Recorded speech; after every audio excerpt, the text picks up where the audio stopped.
Welcome back to Taking Care of Business, episode 2. Today we talk about year 1 in business.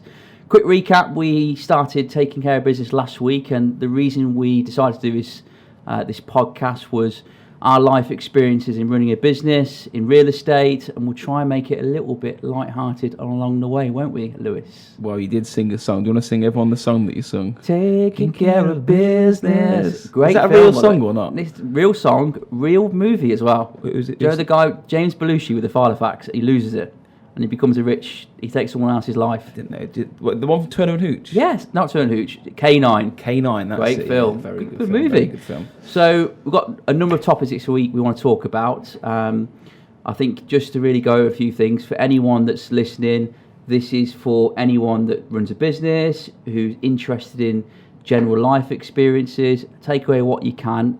A lot of these are our own personal experiences. Yeah, I think the mistakes we've made along the way. I mean, we've made more mistakes than we have of the successes. But I think that's anyone really. You read these inspirational quotes from Michael Jordan, where he says you got to shoot to score and all that. No one talks about his misses, all the 3-pointers he misses. Not many. Jordan didn't miss many in his day, did he? He didn't.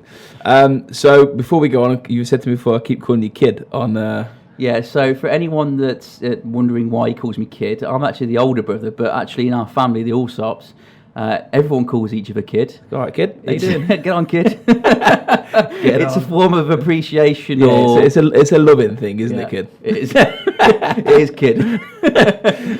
So what have we got to talk about today? So okay. I think where it all starts is, obviously we talked about in episode 1, we talked about running the business and some little anecdotes about what we found working with friends, but actually it all started with we found an office.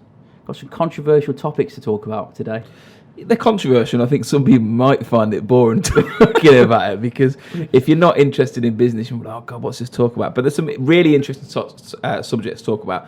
So let's talk about the first one. Before we go into anything else, it's a hot subject that everyone's talking about, and we've had our opinions on it. We've made actions based on these opinions, but location of offices. So the UK, you've got town centres. Yeah. We have a town centre office. We have in Dubai, we have the mall locations centralised within certain locations on the high street within Dubai, and we've got the same high street in the UK. What's your take on high street presence? This is going to be a controversial answer because we have retail premises here and retail in the UK. I'm not convinced. Okay. It's massively important. Reason being now is, other than going into a mall, how often do you go into a town centre? Certainly back home, do you shopping? I never go to Coventry. It's dangerous out there. It's dangerous.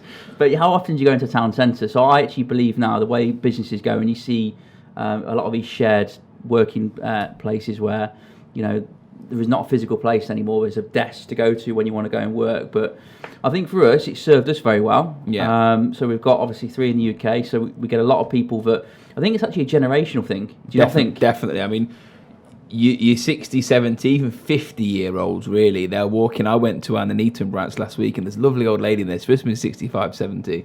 She come in and brought a bag of sweets for the branch manager, and she was like, how's my sale getting on? Like, even though she could probably log on to the portal of the conveyance to see it, she wants to give some sweets to us and tell us how we're getting on. So it's definitely a generation thing. A lot more people today are downloading apps and using mobile websites and geolocations for even down to Uber. What about our brother? So our brother turned 20 yesterday. Yeah. Happy birthday, Mitch. Happy birthday. Would he go into the town centre? Because we talk about generational thing now, and he banks on his mobile phone. Is it Starling? Is it Starling? Yeah, Starling Bank. Okay. So would he go to the town centre? No, I don't. He goes TGI Fridays and he'll go to the gym, but that's all I know that he does. But no, I think a 20-year-old, like anything, they're going to go on an app. They're going to go and have a look at Amazon, or they're going to go on Deliveroo. Like we're waiting for our lunch to come now, and I'm very hungry, by the way. And it's outside, and it's Deliveroo. We don't go downstairs to go and get it. And I think 4 out of 5 times a week we use an app. Is that a laziness thing or a speed thing and convenience thing? Nothing more than convenience. I think just talking about when we went to Spinneys yesterday, which is like the Morrisons of Dubai. Yeah. You end up queuing up for ages and barging into people that you don't want to barge into. How nice is it to sit in your own space and just look at a picture and go, that looks nice. I'll pay £1.50 to have that delivered to me. It'd be lovely. But if so, you're saying anyone who's setting up, let's say, an estate agent, in the UK or here, Yeah. being on a high street, is that important to you? Right, it's a double-edged sword to me, because me and you've got different opinions, and we've argued over this before. We have. Because Shock. I know, yeah, we argue a lot.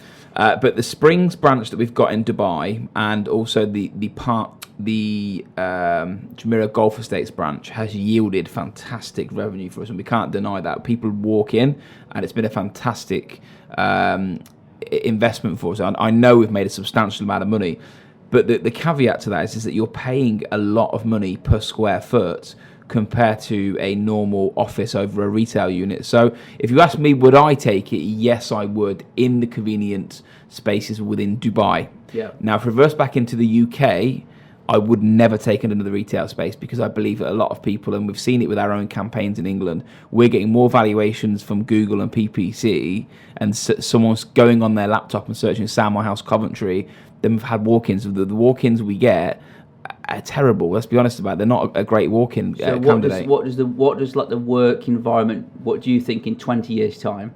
Do you still see estate agents on the high street? It's selling properties in Mars. Oh my God! Wow.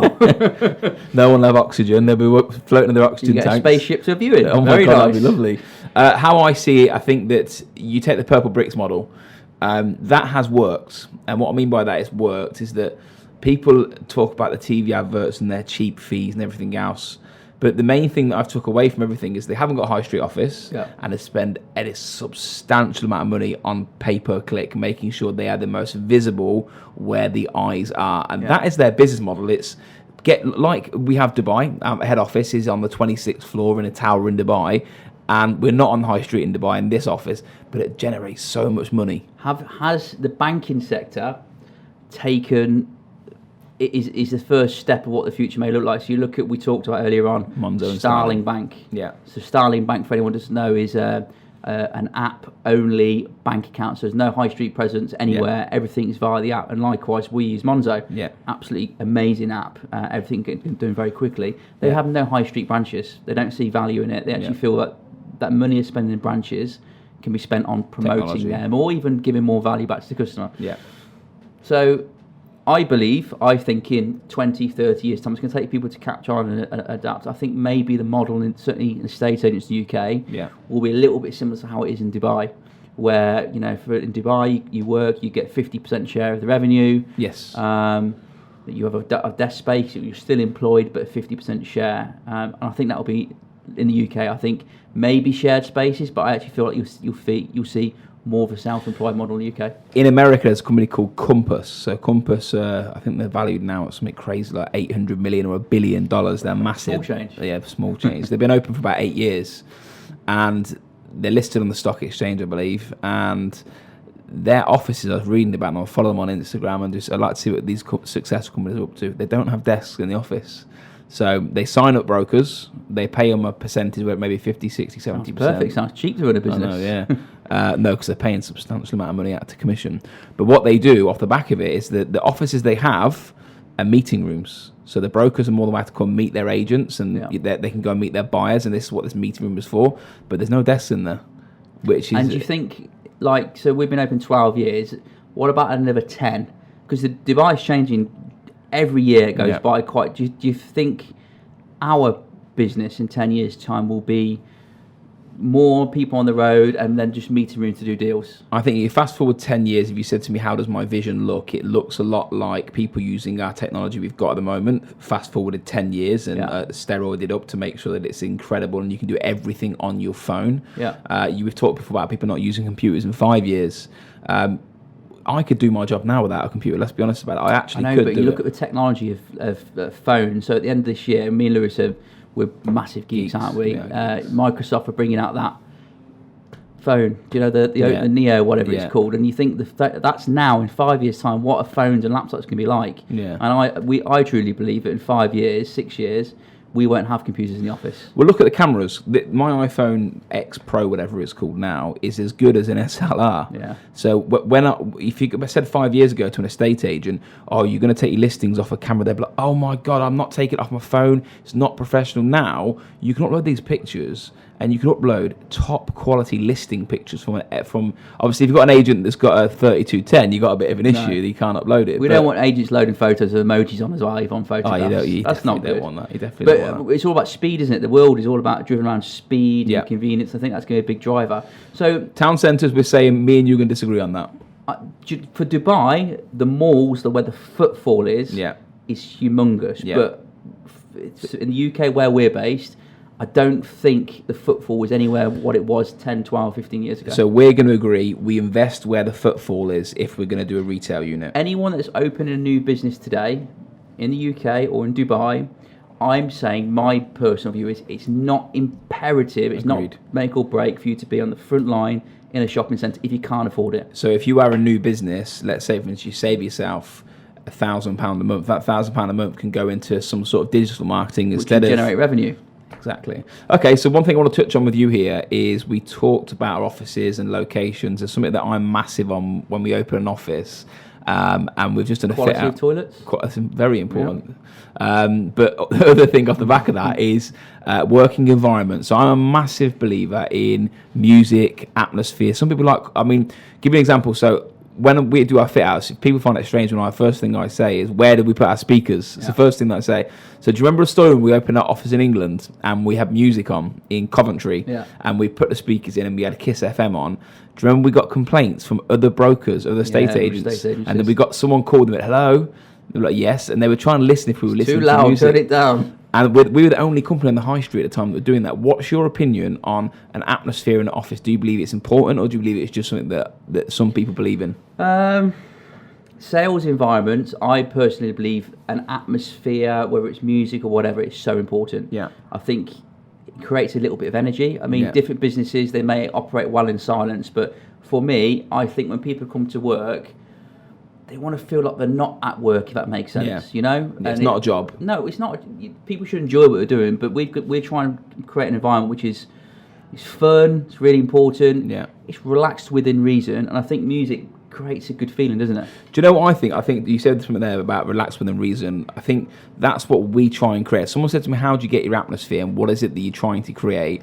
We want people to express themselves, be themselves, joke. I don't want people sitting at their desk, quiet and insular. We employ, I want a weirdo to work for us. I want someone with a personality. I don't want a robot to work for us. And I want that to come across on our sales floor. So, I think for me, when you talk about atmosphere, I want a loud, talking about sales floor, buzzing atmosphere where people are laughing and joking, but they know that they've got to do their job. However, our managing director, Mark Walters, incredibly questionable music choice. Oh, is it Acid House? What is it? I don't know what it's called. But basically, I'm 35 and I feel old listening to this music. It's like, I'm going to try and do it.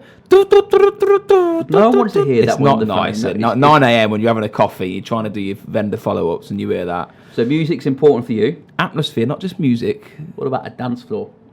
Well, we had an argument about this, didn't we? Another argument we had, because I wanted a DJ booth in our office. No, and you can safe to say that flat out got denied. Wow, me and Mark wanted it, but you said no, there's no chance. Our managing director, Mark, you wanted and you overrid it, but no chance. No, but I could imagine Mojito Mondays, we're in the office and they're playing, everyone's having a non-alcoholic mojito, get on the phones, guys, and you hit some nice funky ass DJ on Thursdays for an R&B. See, next you'd be asking for Lilos and, we had a pool. Beach balls. We had a pool in our first office, by the way. We never pool in our never first used office. It, no. So we talked about office location. Vibe is very, very important. Yes. Really, really important. What about the place you rent, about amenities for staff? So, parking, lifts. All sounds very boring, but these sort of things, when you rent an office, you've got to think about. This is the takeaway that I would give anyone who's listening to this in terms of setting up their own business or looking at a new office. So we're in the 26th floor in Vision Tower in Business Bay. We've got 180 staff in this office. But what we didn't consider when we took it on is how much parking there was. So we've got a nightmare like everyone does, with parking. We got very lucky with lifts. So these lifts are instant for us. We're up and down. But I've been to other companies where you're waiting 10 minutes. You're waiting 10 minutes every day just to go up and down. Do you know what? We've really shown our age here, talking about lifts and parking spaces. Yeah, but I know it's boring, but if you are looking for an office, I think it's massive... In Coventry, so our Coventry office, we've had people not join the business because of parking. So again, the takeaway for anyone who's looking is is it easy for your staff to get in? Is it easy for your staff to park? Are they spending more money on parking outside of work? So that's a huge factor. We're going to continue this boring subject now. I want to push on a little bit further again if you're renting an office. So we talked about fit outs. Yeah. So me and you, when we fitted out our first office, people want to follow the trend with getting a fit out company. So we work with Horton Tech Interiors, who do our fit outs. Big up to Horton Tech. Yeah. Very good quality, but we pay for that service. And 360 Interiors in the UK, Martin. Yeah. Great guy. But we pay for this service, it's not, what I mean by that is it's not cheap. You've got to pay for the rendering, you've got to pay for the 3Ds, you're paying for quality service. When we first opened our first office, me and you were going to Al Riami, which is an office furniture place. Yeah. And we were picking our furniture, and we were hand-picking. Many trips to IKEA as well. Many trips to IKEA. I remember we went to a mall in Dubai, in Festival City, and we bought these pictures off the walls, and there was the Burj Al Arab half made, and it was Dubai. And all these things, what that ended up doing for a small business is we ended up saving money because we picked the cheapest desk that looked the best, and we picked the cheapest carpet that looks the best. And just doing that when you're doing a fit out for a small business, a startup, I would recommend doing that over paying the money up front for a fit out company. So being very economical when you're first setting up. We talked about our story on the first podcast about, we had a 4-bedroom villa which all served as sales rooms. We only fitted out one room because we couldn't afford the rest. Correct. And that saved our cash flow. Yeah. Which is a big thing. And off the back of that, one more boring thing to bring into it is rent fit outs.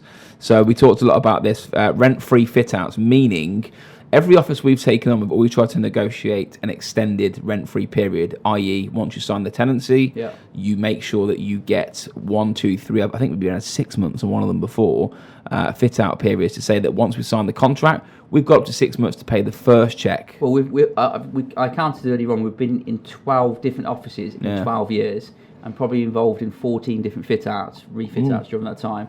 So we've learnt our mistakes. I think to begin with, we were very economical. We did our own shopping, whatever. As time went by, we've outsourced that. Anyone starting out in business, go and pick your own stuff. If you've got friends, you've got family that will help out, use them because I think every pound you save to begin with will help massively. And that's what people miss: is cash flow. Cash flow is king. So you don't need to be pressured into using a fit out company that's going to charge you money that you don't need to pay. And then it ends up hurting you big time. But don't think too much about the future as well. I mean, I've seen people commit to offices, and sadly, people not in business anymore, where it's a huge space and they're looking to their future, which is great. But I just think, don't look longer than 18 months, 2 years. Have that view because you can always move. I know it's expensive, but you can always move. One of the worst things I've seen is there's a couple of big real estate companies that have done it. They've took on huge offices, huge premises. There's nothing worse if you're a member of staff going there and it's empty. Yeah. So that's what you need to be careful of. So how many times? How long were we in our first office? We rented an office. It was a commercial villa in Jumeirah, which is a part of Dubai. Yeah. We were there 2 or 3 years. Yeah, something along the lines. Right at the start of the recession, we'd rented at a very high price, and our rental actually come down half in a year because that's how much prices had fallen. Our first rent, £150,000, wasn't it? Pounds, yeah. Sterling. We paid that in one check. So on reflection, I don't think we would have spent anywhere near that amount of money. It would be 12 checks now in today's market, which would have absolutely helped our cash flow. Okay, so let's go on to something else I want to talk to you about. So we talked about fitting out the office. We've now moved into the business. So I've got something here about, I've got an answer to talk about being threatened by another company. Do you want to talk to us a little bit about that when we started up? Yeah, so actually... And how we get around it. Yeah, so we set up Allsopp. We picked our brand, our colours. We had a ampersand, we had the blue navy colour, and a competitor of ours was quite forceful. They'd basically put an aggressive email towards us and said that they're going to take legal action because their branding was very similar to ours, despite the colours being very, very different. Yeah.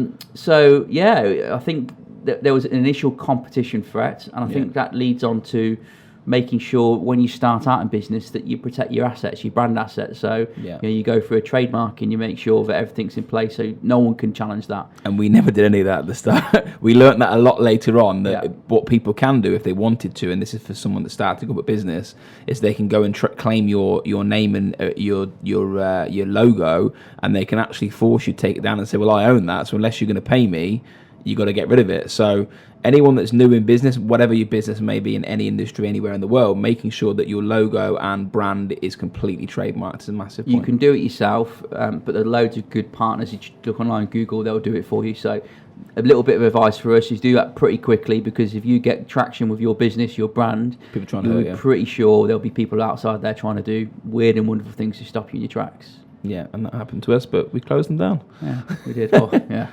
Okay, so I've got on here talking about the over-reliance of single income. This is a big lesson that we learn in business. Yeah, so obviously you and I, we've only been estate agents all our life. We've sold houses. That was our business. Our initial business plan was actually off plan, wasn't it? Selling properties that had not been built yet and basically selling a brochure to clients. It was literally a floor plan. Yeah, that was our initial business plan. But I think when we opened in 2008, very quickly that market evaporated because people weren't buying off-plan properties or things weren't even being built. Yeah. So our core model was actually selling ready properties. I think 6 or 9 months in, we were realising, bloody hell, we need to make sure that we're finding money from other sources. So I think what Lewis is saying about other income sources is after 9-10 months being open, we thought, you know what? How else can we generate revenue? Yeah. And we opened lettings, didn't we? Opened lettings, and over the period we've opened mortgages, conveyancing, we have all these departments. But that could be, this doesn't have to be real estate related. It's a lesson that I've learned along the way, is that if we relied solely on sales when we set the business up, we wouldn't be open. Yeah. Because what we found is that lettings ended up being our cash flow as instant deals, and then sales was bringing in the chunky money, and then property management was starting to bring the reoccurring money. And that, let's say if we're in car sales today, I'm sure you look at car, they sell a car, but they're also offering you the maintenance package. Yeah. And then they're also pushing the insurance down your throat, and they're probably going to take money off the back of that. Yeah. And it's a business. Obviously, it's a value-added business, because let's say we take car sales again, no one wants to go and hunt for car insurance. They'd rather do it on the spot. So we do the same thing. Recommendations are a huge thing, aren't they? Certainly from a reputable business. We've got partners in foreign currency. Yeah. So our foreign currency, when we do a sale, we say, hey, look, this is what we offer. We offer the foreign currency. Same thing with fit outs. People they want our recommendations. So, but that all brings revenue in for a business, and that's what a lot of people need to make sure they're doing. They have other revenue streams, because at some point it will fluctuate up and down, which is important. So I guess that all falls into when you're setting up your business planning, your forecasting. Maybe it's not wise to begin with to do it straight away, but I think certainly in the first 9 to 12 months of setting up, you should have your eye on how else you can generate revenue, not just from your core component, which is your main business. Yeah, but that also goes to individuals. If you look at an estate agent, one of the best agents in the company at the moment for me is a guy called Charlie King, and he's done a couple of not juicy deals recently. But I watch his personal business model, and we had a chat at the start of the year, and he said, look, what I'm going to try and do is do an area called DIFC, which is Dubai International Financial Centre. Yeah. And he sells apartments there. But he said, look, I want to increase my revenue. So this was his business plan. And he went into District 1. So he started selling District 1 villas. And last month he did an amazing transaction there. And he's got a couple more on the go. And he knows how he needs to grow his revenue. He's not solely focused on one area. He knows to outsource that. So if you're a salesperson, listen to this. Have a look at what else is happening. Because transactions in any business, whether it's property, cars, there's other transactions outside of your core area that you could get involved in. Yeah. Making more money for yourself and easier and more value added for your clients. Which is one of my favourite subjects next, and one of your most hated, structure and organisation. I am a massive advocate in any business for your staff and for your business and clients to know exactly what's happening, when it's happening. I just think with process, the more people know about how things happen, the more at ease they feel with conducting their job. So give everyone some examples of what we've done in our time in business, particularly at the start when we started out, where we helped our team and our clients be quite structured, organised and process driven. I think the funny thing about it is, if it wasn't for you being in the business, this would be a whirlwind business. I think when you joined the business, I was like, we were doing deals. You make money, a lot of money, but yeah, we'd make money. But like I said to you before, if you weren't in the business and we fast forwarded from 2008 to today, it'd be like, anyone got it from the go? And you're just hoping that someone's doing a deal. So I've learned structure along the way, and I've learned that from you. But one key quote that I took away recently was that structure trumps motivation. So what do you mean by that? So you can have a great day, you can have an amazing day, and you can get your sales manager in front of you and go, "You can do it," and you go, "Oh my god, I can do it! I can do it!" And you can go outside with your sword and shield and go, "It's gonna be amazing." And then an hour later, motivation does wear off for every single person. Yeah. Now, how you get over that is having a set daily, weekly structure. So that may be, let's talk about business if you take estate agency, for an example, knowing what you're going to do between 9 and 11. So 9 and 11 for an estate agent is all about following up from yesterday's appointments, trying to generate an offer from the buyer, telling the vendor what the situation is with the offer, discuss the pricing, going back to whether it's car showroom, knowing what's available in your stock and knowing every day what's going on. So I think one of the big things we do is we manage by inspection. We make sure that if something's not being done, we'll inspect what's happening and give them advice on KPIs they need to achieve to do it. So manage by inspection and not expectation. Yeah. I think what we mean by that is, it sounds a little bit Hitlerish, but what we're saying is, if we ask for someone, you've got to do this, this and this, leave them to their own devices and have zero follow-up, it's quite meaningless asking someone to do something. So, for us, if we ask someone to do something, we'll always make sure that it gets revisited and make sure it's done. Yeah. And what you'll find is that if you're running a sales business, if you manage by inspection, there'll be more importance to what you're asking, because they know at some point you're going to follow up with that. So a key, if you're new in business or you want to take tips away from this, one of the easiest things to do is very simple.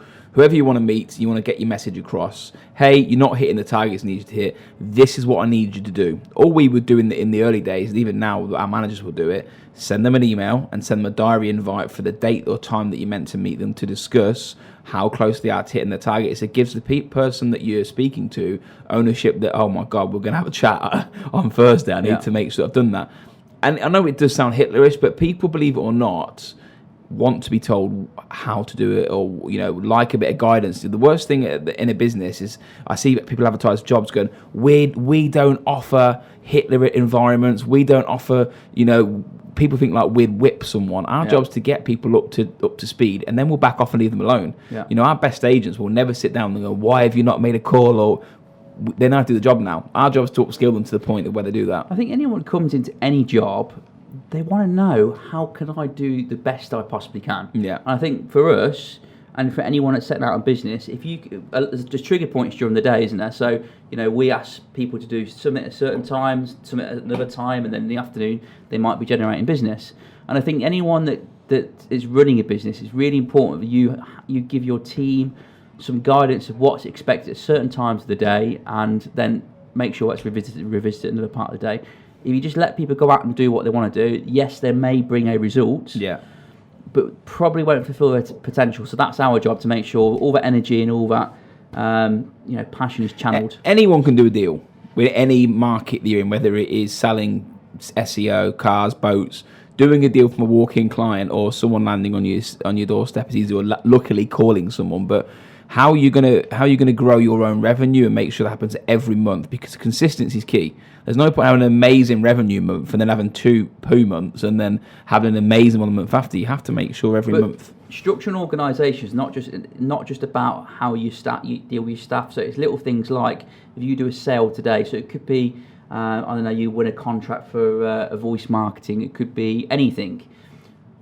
Structure and process is also about, when a sale happens, when you do something, what happens next? Yeah. The customer experience. And I think, unfortunately, people get lost up in the hype of they've done a deal, the excitement, but actually the person at the other end who's just signed that contract, they're thinking, just starting their journey as well. What happens next? So putting some thought behind that, and that's... So to give a perfect example, that our conveyancing team, when we do a deal, an email will go out automatically to say, hi, congratulations, you're doing your sale. There'll then be processes in place and triggers for emails for when your no objection certificate is, when your exchange and completion is. So you're talking about when people buy a house. Allsopp. Yeah. So they get basically requests of what we need, when we need it, at what times, and basically what to expect, which is really important. There's nothing worse. You buy a house and you're like, so what happens now? What are we going to do then? How are we going to do it? Okay, so we're on to the last subject for this podcast. We want to talk about what is to be expected of a business owner. If you own a business, your role will change throughout your career, and my role now is dramatically different to when we first started, but this is all about year one and what to expect. Your first in year job one. title was sales director, not was. CEO. Do you remember remember we that? announced it as well? So obviously we're such a small business, we're trying to create the hype. And I remember, I don't know if I don't think it was sales director. I think it was CEO at the start, maybe. And then we announced that there's a new sales director, and then they're like, "Who is it?" And we sent an email, "Lewis Allsopp is a new." oh my god, I think about it now. But we're just trying to hype people, get them going in a small business. So it's a very different role today from 12 years ago. But if you are in year one, my takeaway that I could give someone today and say, right, this is what I would teach or tell anyone from my experience is you have a certain set of skills. It's the reason you've got the money to set a company up. So if that's selling... Or ambition. But obviously take loans to run businesses these days as well. Yeah, but I think that most people that set a business up, the smarter people, have an idea or they're good at the industry they're going into. So if they are, they have to use that skill set. So my skill set at the start was sales. Yeah. So if you remember when we first set up, I was leading the front. I was making sure I was involved in transactions and I was calling clients and doing deals. And then there comes a point where I back away from doing that. But if I didn't do that at the start, we wouldn't be here today, because your CEO is like your captain on the football field and your manager. So when you first start a business, that is one key thing in terms of making revenue. What else would you say your CEO MD should be doing? It's excuse my terminology here, but you've got to be prepared to be a dog. Yeah. I mean, an absolute dog. You've got to be prepared to do everything. So, be the lowest paid, first and foremost. You're running a business, we have been there. Be the lowest paid. Reality is all the jobs that you don't want to do, you're going to have to do. So someone's got to do it. Cleaning, whether it's hoovering, whether it's having a bit of pride about your workspace as well. So do you know? I know it sounds grim, but I'm just going to go back to the basics. And this is how real it is. And I'm just going to say it how it is. If someone does a crap in the toilet on a Thursday night and you close up for the Friday, someone has to clean the toilet. Yeah. And I've been there, and you're like, right, going back to what you said about the standards. If there is a sock on the floor, you don't leave the sock. That's pride. And when you're running your business, you should be proud of your working environment. And we're talking about being a dog. It's working. It's making sure you're always there for your team. Yeah. So if people want to be, they need help, you've got to be answering the phone at 10, 11 o'clock at night. If it's a toilet's being cleaned, if it's hoovering, if it's doing the accounting, if it's doing the marketing and being involved with that, you have to be involved with every single aspect of running the business. And actually, to begin with, have no sense of personal pride. Yeah. It's terrible. How can I help you? But that is one of the biggest things that I've learned over the years, is that people think when they see you or the MD, you've made it. But what I've learned now is that the owners of the business actually work for the employees. Yeah. And when you have that mindset and you think, okay, how can I help you? When was the last time your CEO, if you're listening to this, come up to you and said, how can I help you make more money? What can I do to assist you? And when you have that mindset in a business, you become a very successful business, because people want to work with you. And they feel like they're being valued, they're being listened to. But yeah, I mean, for anyone starting out, honestly, guys, it's difficult, but you should have no pride, no shame. Be involved with every aspect and be prepared to be the lowest paid and the hardest worker. Yeah. And that's any advice I can offer to you. But in time, good things do come, but you have to stick at it. There's so many people that, whether it's running a business or starting a new job, they give up too soon. Yeah, definitely. They don't see the light at the end of the tunnel in 12 months. And honestly speaking, in the first, we always believed that we would be incredibly successful. I don't know what it was, but I knew at one point we would be number one. I knew it. Yeah. But there were parts where we questioned, are we really going to make a lot of money out of this? It was because I think at the time, you're paying, this is one of the most painful things that you can see as a member of staff, as a CEO or MD, is that you're paying someone maybe quadruple, you're paying them 5 times the amount of money that you should, that they would pay compared to what you were getting paid, and maybe you'd have a bad month and you'd see the pain that comes with it. But look, I think from my point of view, what I would recommend anyone do, if anyone wants any advice, feel free to inbox. Our inbox is on LinkedIn, YouTube, Spotify, podcasts on Apple, hopefully, Omni. We'll get it all on there. So it's all on there. Feel free to message us. We're happy to answer any question. Anyone's got any questions to ask. But thank you very much. Cheers, guys. See ya. Bye.